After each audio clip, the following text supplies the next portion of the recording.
தொகுதிக்கான நீட்ல எது பிரதானமாக விட்டு போச்சு, எது செய்யாமல் விட்டாங்கன்னு நினைக்கிறீங்க, எதை உங்களால் செய்ய முடியும், எதுக்கான பாசிபிலிட்டிஸ் இருக்குன்னு நினைக்கிறீங்க? அதாவது ஐயா செல்லூர் ராஜு அவரோட லாஸ்ட் தேர்தலோட ப்ராமிஸ் வந்து நான் மதுரையை வந்து சிட்னியாக மாற்றி காட்டுறேன்னு சொன்னார். ஆனால் இன்றைக்கி மதுரை சட்னியாக மாறி குப்பை நகரமாக இருக்குது. அதாவது ஈவனா இதுக்கு திமுக அதிமுக தார்மீகமாக பொறுப்பேற்றுக்கணும். மதுரையை 5 தொகுதி திமுக ஆகிறது, 5 தொகுதி அதிமுக இருக்குது. அப்போ 2 பேருமே இது ஈவனாக பார்க்கணும். வைகை நதி செத்து போச்சு.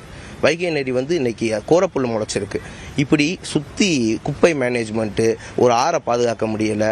அதே மாதிரி பேசிக்ஸ் நீட்ஸ், ஒரு பிரைமரி ஹெல்த் சென்டர் எதுவுமே ஃபுல் எக்யூப்டோடு இல்லை. என்ன நீங்கள் போய் பார்த்தாலும், நீங்களும் நானும் போய் பார்த்தாலும் ஒரு ஃபஸ்ட் எய்டை மட்டும் பண்ணிவிட்டு நீ எதுக்கு எடுத்தாலும் நீ ஜிஹெச் போ, ஆரம்ப ராஜாஜி மருத்துவமனைக்கு போன்னு தான் நம்மளை கட்டாயப்படுத்துகிறாங்களே தவிர பிரைமரி ஹெல்த் சென்டரில் ஃபுல் எக்யூப்டோட ஃபங்க்ஷன் ஆகிறது இல்லை. எஜுகேஷன் சிஸ்டம் இங்கே ரொம்ப ஃபெயிலியர் ஆயிடுச்சு.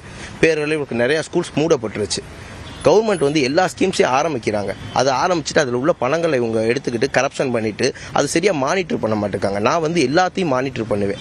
சுதந்திரம் பெற்று இந்தியாவில் 75 ஆனதுக்கப்புறம் இன்னமும் நம்ம பேசிக் நீட்ஸை வந்து மக்கள் கேட்குறது வந்து இது இந்த அரசியல் ஸ்ட்ரக்சருக்கே இது ரொம்ப தவறானதாக இருக்குது.